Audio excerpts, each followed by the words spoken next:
Was living in vindication, my mind was ever so vacant. Advancing social complacence, hopping to typical pacing. It was a turn to soul abrasion, the pain of perpetual hatred, insane in the ritual vagrants.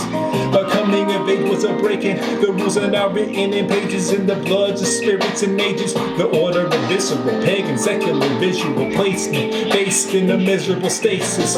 Never again will I cave in to physical norms, societal bores, or chemical forms. Yeah, this world that I see, I know it's only to me. So I manage the damage of those conspiracies.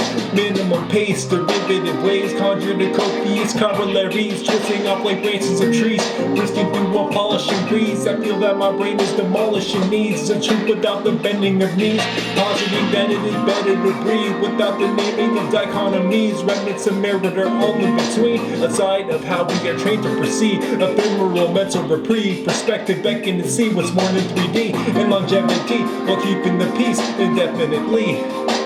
Definitely.